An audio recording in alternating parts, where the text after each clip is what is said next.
온달설화 해설해 보도록 하겠습니다. 온달은 고구려의, 여러분도 잘 아는 고구려의 장군이에요. 근데 이게 삼국 유사가 아니에요. 삼국 사기 실려 있어. 그러니까 실존 인물이라는 얘기죠. 열전은 인물편이에요. 여러분 전해양식 아시죠? 네. 전해양식이 뭐죠? 인물의 행적 플러스 평가잖아요. 그래서 역사서에 기록된 실존 인물인 거야, 온달이요. 그러면 우리 여기 그 온달의 장군이잖아요. 고구려? 고구려의 장군, 장수라고 쓸게요. 장군. 고구려의 장수인 온달에 관한 실제 이야기인데, 선생님 그래서 어디까지가 실제인데요? 선생님이 문학에서 어디까지가 실제냐를 따지는 건 의미가 없다고 했죠. 그래서 실화를 바탕으로 문학적인 형상화가 이루어졌다. 그래서 그게 중요하고요. 그러면 이제 실화를 바탕으로 했다는 건 어떤 당시의 상황이 문학 속에 반영이 되었는가, 일단 그거 살펴야 되겠죠. 그 다음에 여기에 나타난 온달과 평강공주 각각의 인물에 따른 주제의식도 파악해 보도록 하겠습니다. 온달설화는 크게 전반부와 후반부로 나누거든요. 전반부는 이 평강공주 위주의 이야기고요. 후반부는 이제 온달의 이야기. 보통 그렇게 나눠줍니다. 자, 처음부터 한번 읽어보도록 하겠습니다. 온달은 평강왕 때 사람이다. 평강왕의 딸이 평강공주예요, 여러분. 이름이 평강이 아니고요. 자, 그런데 이 온달은요, 용모가 구부정하여 우스꽝스러웠지만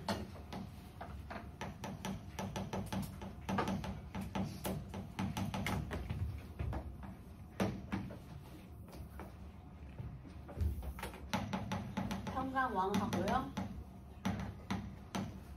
평강공주, 그 다음에 온달의 엄마 온달. 자, 일단 온달은요, 용모가 구부정했고요, 그 다음에 우스꽝스러웠고요, 그렇지만 속마음은 환하게 빛났대요. 인물을 어떻게 제시하고 있어요, 여러분? 서술자가 직접 제시하고 있죠. 그렇죠? 용모가 별 볼 일 없었지만 근데 중요한 건 뭐야? 마음은 괜찮았다는 거죠. 그러면요, 온달은요, 겉으로는, 외면은 볼품이 없었지만 중요한 건 속이 알찬 인물이었다는 거죠. 이게 나중에 여기 속이 빛났다고 돼 있잖아요. 근데 이 부분이 나중에 영웅으로 발전할 가능성을 보여주는 겁니다. 그죠? 그 다음에 집이 매우 가난함에 늘 음식을 구걸해다 어머니를 봉양하였다. 여기서 어떤 단어가 중요할 것 같아, 얘들아? 봉양. 그렇지. 한마디로 뭘 지닌 인물이야? 오자. 당대에도, 우리 고구려에도 어떤 거예요? 온모. 온달의 엄마. 온모라고 나와요. 온달의 엄마. 근데 당대에도 이 효라는 가치는 굉장히 중요한 가치였다. 이게 바로 이 온달의 내면을 보여주는 부분이 되겠습니다. 그래서요, 사실은 아마 평강공주가 얘 바보 아니잖아. 그러면은 나중에 여러분도 알지만 너 그렇게 울면은 바보 온달한테 시집 보낸다, 이 얘기 맨날 들었겠지. 근데 그러면 궁금하지 않겠습니까? 도대체 어떤 사람이길래 그래? 그래서 얘기를 들어보니까 바보다. 아, 도대체 왜 바보야? 얘기 들었는데 이렇게 뭐 너무 착해서 그게 여기는 지금 바보 온달이라 나왔지만 원래 우 온달이라고 표현이 되어 있거든요. 근데 그 우가 어리석지만 되게 착해서 어리석은 그런 뜻이에요. 그래서 너무 착해서 오히려 화를 안 내기 때문에 사람들이 우 온달이라고 불렀다, 이렇게도 해석 가능해요. 그래서 심성이 너무 곱고 그 다음에 늙은 노모를 정성껏 봉양했기 때문에 그런 소문을 들은 거지, 평강공주가.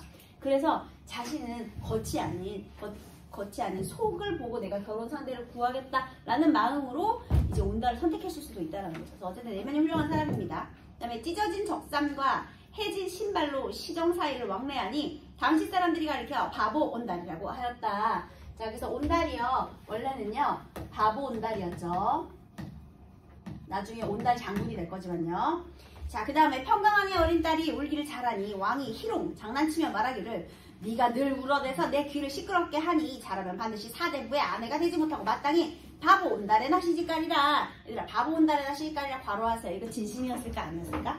아니. 당연히. 야, 왕이 자기 이렇게 이쁜 공주님을 바보한테 시집보내고 싶겠니? 이거는 농담이죠. 맞아요. 거기다가 식언이라고 쓸게요. 식언, 거짓말을 식언이라고 해요. 왕이 매번 그렇게 말하더니 딸의 나이 16세가 되자 상부의 고씨에게로 시집 보내고자 하였다. 얘들아, 지금 무슨 시대라고요? 고구려. 그러면 고씨면 상부고씨면 거의 왕의 친인척 아니겠습니까?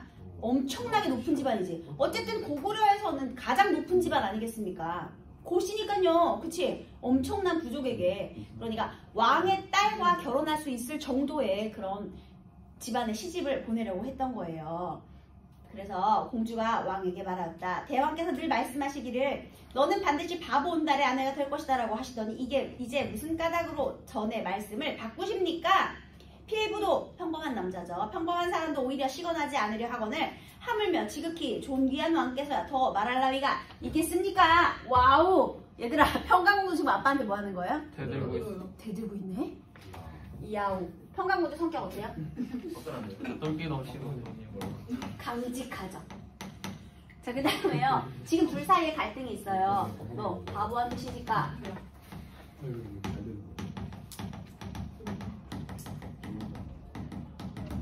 자, 이렇게 말하더니 상부, 고씨, 혼사 추진하고 있거든요. 말이 바뀌었죠. 근데 이게 진심이고 사실 얘는 바보한테 시집가 이 부분은 시건이었어요. 그죠? 그리고 시건.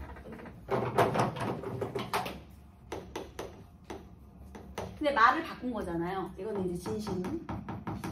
그래서 말이 이렇게 바뀌었단 말이죠. 그러니까 평강공주가 아버지에게 이렇게 말하죠. 임금에게는 농담이 없다. 이거 무슨 뜻이냐? 높은 자리에 있는 사람일수록 자신의 말에 책임을 가져야 한다는 거거든요. 그러면 평강공주는 굉장히 책임감이 강하고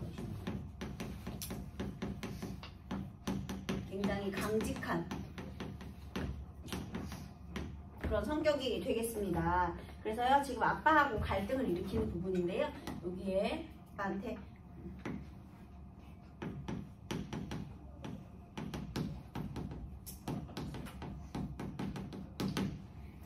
자신의 말에 책임을 져라. 나는 그래서 우리 바보한테 시집 갈 거다. 고시한테 시집을 못 간다. 라고 얘기할 수 있죠. 근데 여기도 여러 가지 음모론이 있어요. 여러분 그거 아십니까? 정말 평강함이 그래서 내쫓아가지고 바보한테 시집 보내고 작가를 보냈을까? 왕 공주인데? 말이 안 되죠. 아마도요. 상부 고씨 가문하고 뭔가 있었지. 그래서 결혼하기 싫어가지고 계략을 짜가지고 둘이 짜고 치는 고스톱으로 이렇게 해서 몰래 내보냈다 이런 설도 있습니다. 그런 설이 있긴 있어요. 그러니까 뭔가 말이 안 되는 것 같잖아. 그치? 어떻게 왕이 갑자기 공주를 뭐 바보한테 시집 보낸다고 내보내. 그치? 일단 내보낸 건 사실이에요. 왜냐면 역사서에 기록이 되어 있으니까. 그래야 온달을 만날 수 있잖아. 근데 그것도 아마 정치적인 계산이 있었을 것이다 라는 내용이죠. 다 정치적인 밑밥이 있지 그냥 우연이 되는 건 없는 거야 얘들아. 그 다음에요. 또 여기에 왕이 노하여 말하였다. 당연히 열받죠. 빠락빠락 대드는 딸내미를 보고 왕이 화가 났어. 네가 내 가르침을 따르지 않으니 진정 내 딸이 될 수 없도다. 어찌 함께 살겠느냐.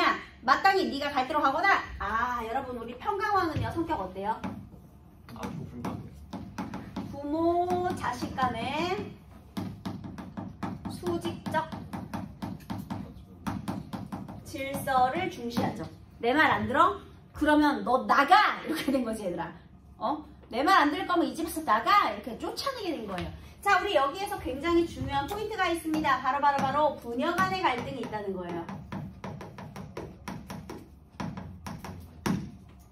우리 이렇게 부인의 내조로 신분 상승하게 되는 백제의 왕이 있어요. 혹시 누군지 아십니까? 선홍. 걔가 원래 막해는 애였는데요. 걔가 선화공주, 신라의 선화공주랑 결혼해서 나중에 무왕이 되잖아요, 여러분. 그치? 그런데 가장 큰 차이가 이거예요. 얘네는 부녀 갈등이 있었다. 이거. 자, 그래서 여기에 이제 부녀 간의 갈등이 있고요. 그 다음에 또 중요하죠. 너 나가라고 했는데 그 나가 진심이었을까, 얘들아? 아빠가 나가라고 한 건 무슨 뜻으로 말한 거죠? 속뜻은 뭐죠? 반성하고 그렇지. 내 뜻에 따라라. 이런 뜻이죠. 고집을 꺾고 내 뜻에 따라라. 이런 말이었을 거예요. 그런데요. 공주가 어떻게 했느냐. 보석 팔찌 수십 매를 팔꿈치 뒤에 메고. 아우 똑똑해라. 자, 보석 팔찌 수십 매에다가 동그라미 하세요. 지혜라고 넣는 지혜. 지혜라고 넣읍시다. 살림의 미천이 되니까요. 진짜 나가려고 이제 진짜 나가는 거야. 그래서 이에 팔꿈치 뒤에 메고 궁궐을 나와 홀로 길을 떠났다. 앞날 대비하는 지혜가 있는 사람이에요. 굉장히 지혜로운 사람인데요. 자, 누구 발로 걸어 나왔어? 바보. 그치. 공주의 의지에 의해서 집을 나온 거예요. 이거는 얘가 만약에 잘못했어요. 그래서 그냥 형부 씨한테 시집 갈게요. 그럼 안 나가도 되는 거야. 근데 얘가 집을 나온 거는요. 본인의 의지에 의해서. 본인의 의지로 집을 나오게 되는 겁니다, 여러분. 자, 이게 어때? 평강공주 굉장히 주체적인 인물이죠. 자신의 삶을 본인이 선택하는 거야. 상보고 씨한테 시집가기 싫어. 나 나갈 거야. 본인이 삶을 선택했죠. 그래서 이게 평강공주가 굉장히 주체적인 인물형이다. 이거 중요합니다. 자, 그래서 나왔는데요. 길에서 한 사람을 만나 온달의 집을 물어보았다. 이고 그 집에 이르러 눈먼 늙은 어머니를 보고 엄마가 소경이에요. 그래서 가까이 다가가 인사하고 여기도요. 가까이 다가가 인사한다. 너네 만약에 니네들이 공주로 평생을 컸다고 생각해봐. 근데 민가에 눈먼 할머니면 행색이 좀 초라할 거 아닙니까? 가난하고요. 좀 지저분할 거예요. 근데 너네 가까이 다가가가지고 이렇게 만지면서 인사할 수 있겠어? 니네들이 평생 공주로 컸는데? 그래서 여기요. 가까이 다가가서 이 부분도 이 공주의 성품을 보여주는 거예요. 겉모습만 보고 사람을 무시하지 않는 거죠. 그죠? 왜냐하면 눈이 안 보이니까 내가 멀리서 얘기하면 불편하잖아. 그러니까 그걸 가까이 다가가는 거죠. 네, 그 다음에 아들이 어디 있는가를 여쭈었다. 늙은 어머니가 대답하였다. 이 엄마가 온 뭐예요? 내 아이는 가난하고 비루하여 귀한 분이 가까이 할 수 있는 사람이 아닙니다. 지금 당신의 냄새를 맡아보니 향내가 특이하고 그대의 손을 만져보니 매끄럽기가 솜과 같으니 필시 천하의 귀인일 것입니다. 자, 우리 보통 이런 거 말하기에 또 방법에 대한 내용이거든요. 온모는요, 장님이에요. 눈이 멀었어요. 근데 온모가 여기서 이제 평강공주가 이 본인의 의지로 가출을 해서 일로 찾아가는데요. 이 온모가 평강공주를 판단할 때요. 자, 어떤 기준으로 판단했어요? 눈은 안 보이니까. 냄새하고 촉감. 맞아요. 그래서 냄새하고 촉감, 즉 외적 특성이죠, 여러분. 그래서요, 여기에 여기다가 적을게요. 여기다가 넣을게요. 외적 특성을 통해 자, 심성 판단했나요, 여러분? 평강공주의 심성을 판단했나요?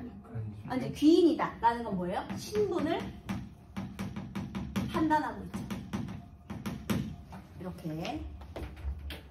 그 다음에 누구의 소금수에 빠져 이거 가져왔습니까? 자, 처음부터 받아들이니 이렇게 귀한 분이 여기까지 오셨네요. 어이구, 빨리빨리 결혼해라. 이렇게 받아들이는 게 아니죠.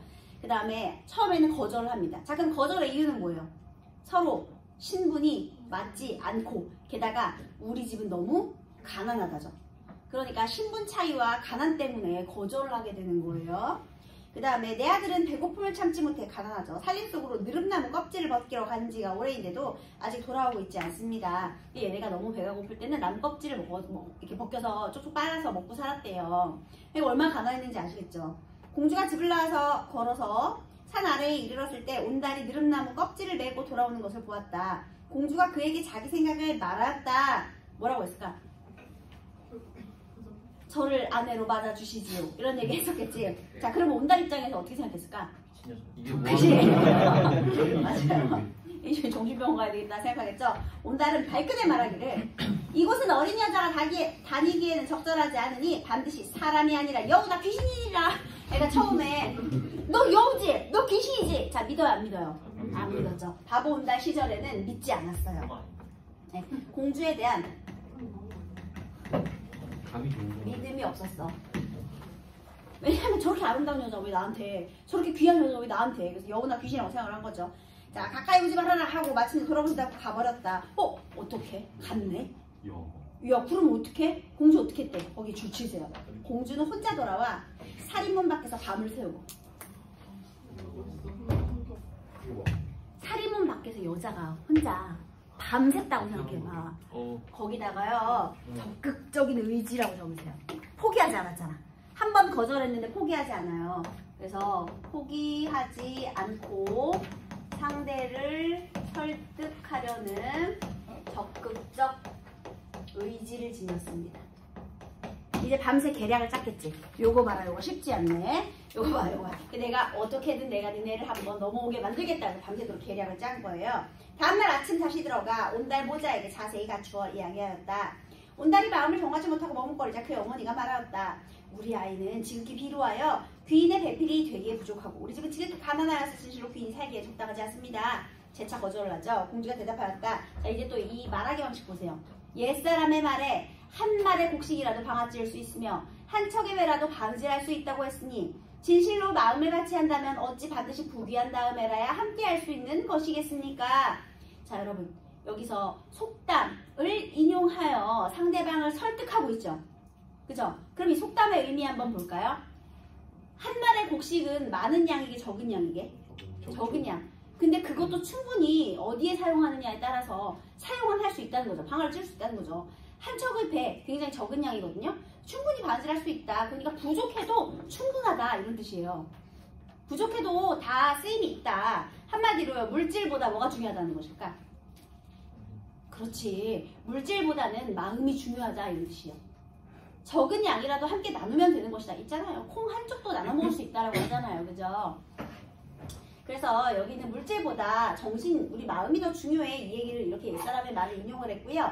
진실로 마음을 같이 한다면 어찌 반드시 부귀한 다음에라야 함께 할 수 있는 것이겠습니까? 라고 하면서 이윽고 금팔찌를 팔아. 금팔찌.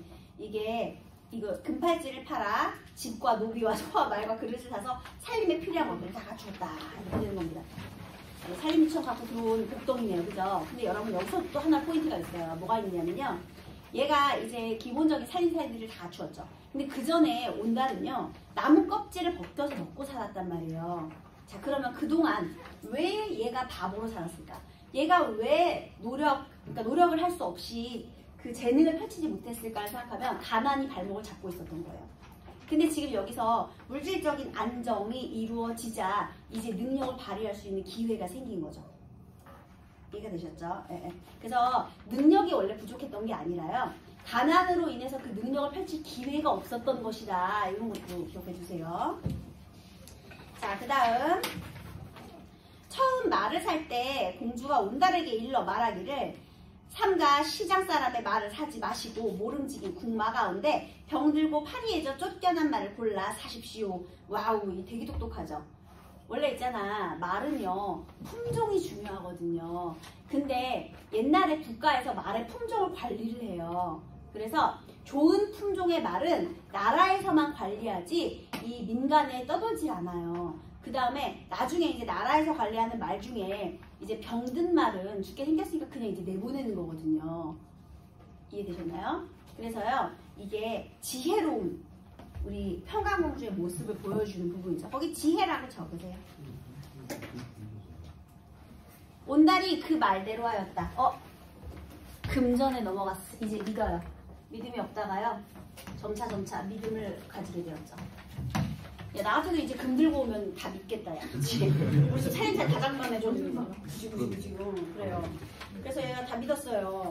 그 다음에 결국은 공주가 부지런히 먹이고 길러서 말이 늠름해졌다. 이렇게 된 거죠. 자, 바보온달이었던 이 사람이 이제 온달 장군이 되기까지 평강공주의 무엇이 된 거죠? 적극적인 내조가 있었던 거죠.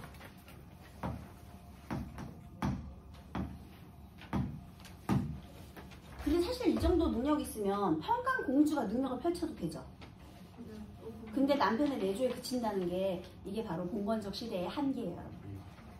결국 이 여인의 능력이란 남편을 성장시키거나 그 다음에 여기서 이제 왕의 인정을 받아야 되거든요. 그러니까 남자들의 인정을 받거나 남자를 성공시키는 데 그치고 있다. 이거 나도 정리해줄게. 그게 한계가 되겠습니다. 자, 그 다음에요. 고구려에서는 항상 봄철 3월 3일이면 낭랑의 언덕에 모여 사냥해서 그때 잡은 돼지와 사슴으로 하늘의 산천의 귀신에게 제사하였다. 그 고구려 제천 행사 있잖아요. 그쵸? 그날이 되어 왕이 사냥을 나가매 여러 신하와 오부의 병사들이 모두 따라갔다. 원래 고구려에 유명한 귀족이 5귀족이 있었다고 하죠. 이에 온달도 그동안 기름말을 타고 행차를 따라갔는데 그의 말 달리는 것이 늘 다른 사람보다 앞섰고 잡은 짐도 역시 많아서 견줄 사람이 없었다. 여러분 여기 줄 치세요. 자, 이제는요 여기 온달 장군이 될 건데요. 원래는 되게 가난해서 막 경주 굽어 있었고 막 그랬잖아요. 근데 공주의 내조로 어떻게 됐느냐, 무공 실력이 굉장히 비범해졌어요. 자, 여기서도 또 이 온달에 또 중요한 점이 있습니다. 평강공주의 중요한 점은요, 주체적인 삶의 의지를 가진 주체적인 인물이다. 이게 중요하거든요. 평강공주는 주체적인 인물 유형이다. 이게 중요하다면, 자, 온달의 결국 이제 후반부부터는 온달의 활약이에요. 그러면 온달에서 가장 중요한 건 영웅적인 활약인데, 얘는 어떻게 만들어진 영웅이죠? 원래 보통 있잖아, 영웅의 1대기작 구성 생각해봐. 태어날 때부터 고귀한 신분을 타고나고, 그 다음에 능력 부분에서는 어렸을 때부터 비범한 능력을 가지고 있었죠. 그냥 타고난 거였잖아. 그치? 근데 얘의 이 비범한 능력은 본인의 철저한 노력에 의해서 만들어졌죠. 그렇죠? 노력으로 일군 영웅.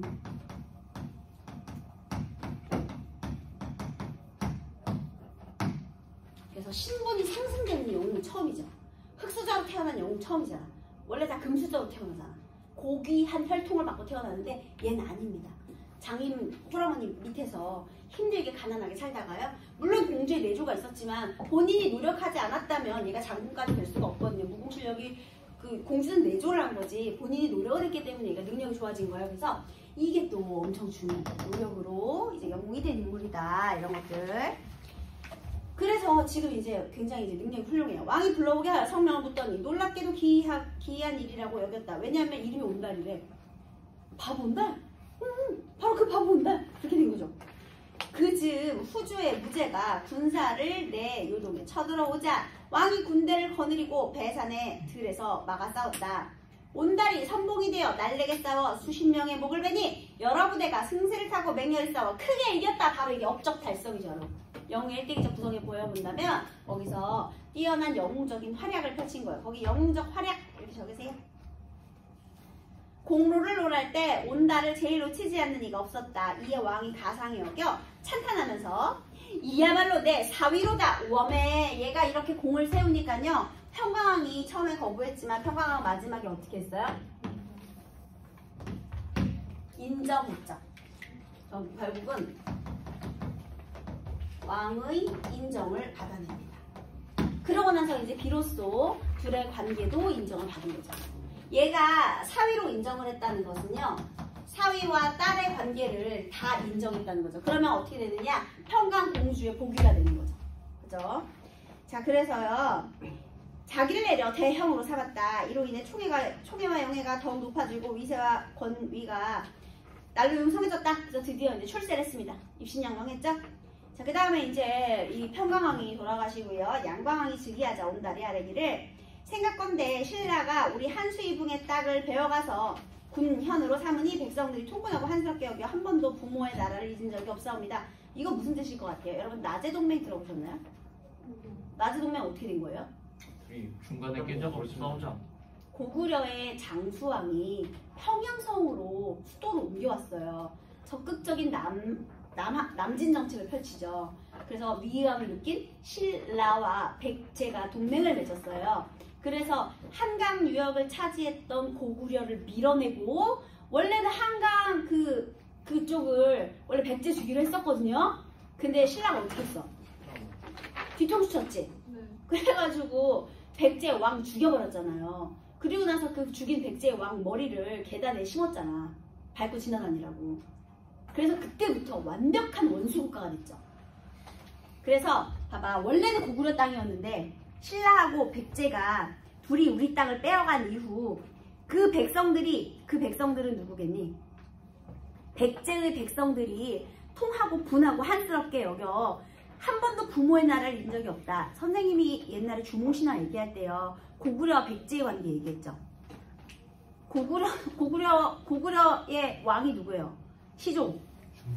주몽이 원래 그 아들이 원래 있었잖아요. 걔가 유리왕이잖아요. 근데 이제 유리를 놔두고 걔가 일단 고구려를 세우려고 나와서 부여에서 나왔어요. 그리고 그 부여에서 재혼을 하죠. 누구랑? 소선호랑 재혼을 해. 근데 소선호는요 애 딸린 과부예요.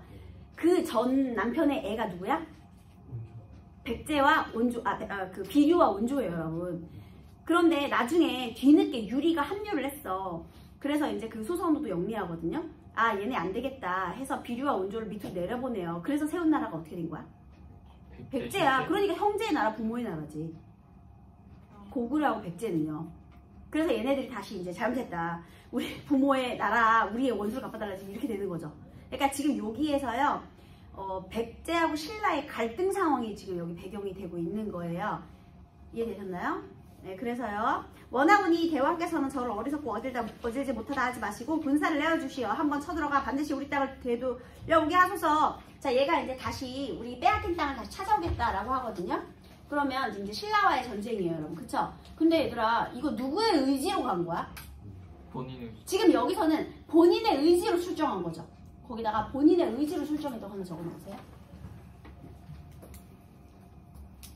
왕이 허락하였다. 출정에 임해 맹세하기를. 특히 얘 이거 되게 중요하게 생각하잖아. 효 중요하게 생각하잖아. 그치? 근데 이제 백제의 어려움을 두고 볼 수 없었던 거예요. 그 다음에 계리편 중령 이서 지역을 우리에게 되돌려오지 못한다면, 얘들아 계리편과 중령 이서 지역에다가 줄 치시고요. 거기 충북 단양이라고 적으세요. 내가 충북 단양까지 땅을 얻지 못하면 돌아오지 않는다 라고 약속을 했습니다. 마침내 떠나가 아단성 아래에서, 얘들아 아단성은 아차산성인데요. 요건 어디 있게? 아차산성. 네, 지역만, 크게 지역만. 아차산성 경기도. 서울에 있어요. 여러분 아차산성 조치세요. 원래 고구려가 하도 밑쪽으로 내려오니까 백제 사람들이 아차산성 지었거든요. 고구려 막으려고. 그때 산성이에요. 어쨌든 서울의 산성입니다.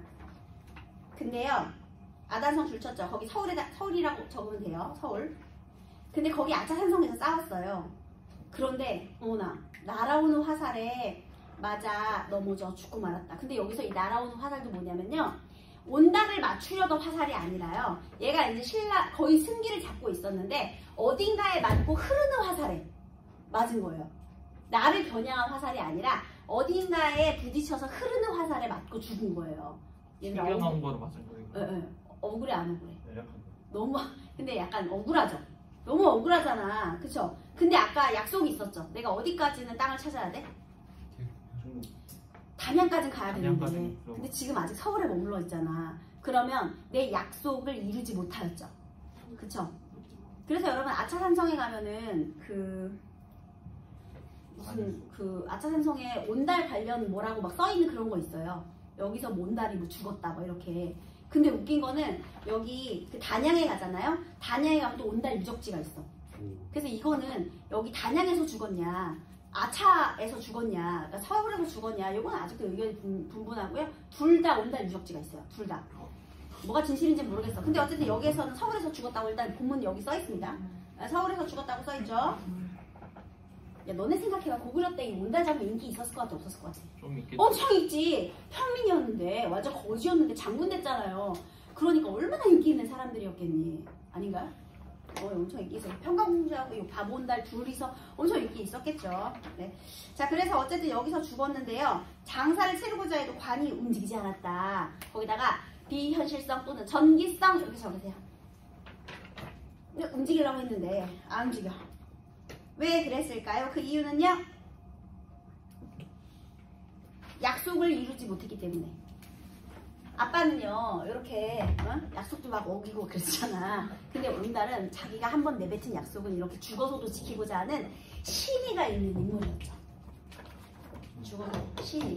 그래서 얘가 이 신의가 있기 때문에 백제의 땅을 되찾으려고 간 거 아닙니까? 원래 자기네 땅이기도 했고요. 네네.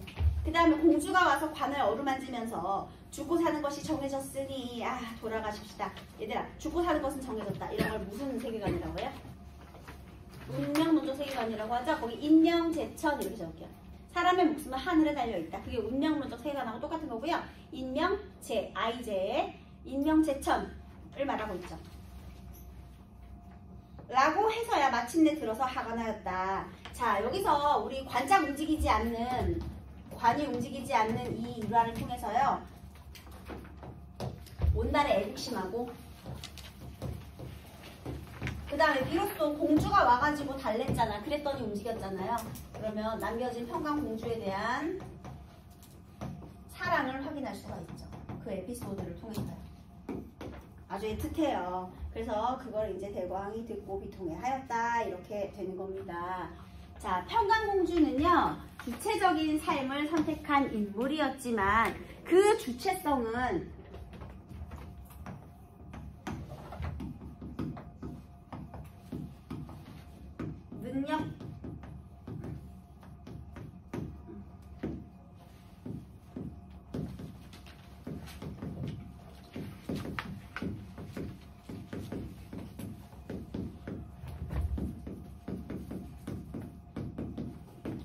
능력 발현으로 본인의 공을 세우는 것이 아닌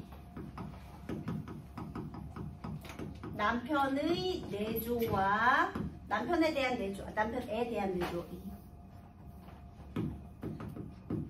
남편에 대한 내조와 그 다음에 왕이 인정을 했기 때문에 얘네들이 신분이 다시 돌아온 거잖아요. 그래서 왕의 인정을 통해 그 능력이 왕의 인정을 통해 공을 세운다는 점에서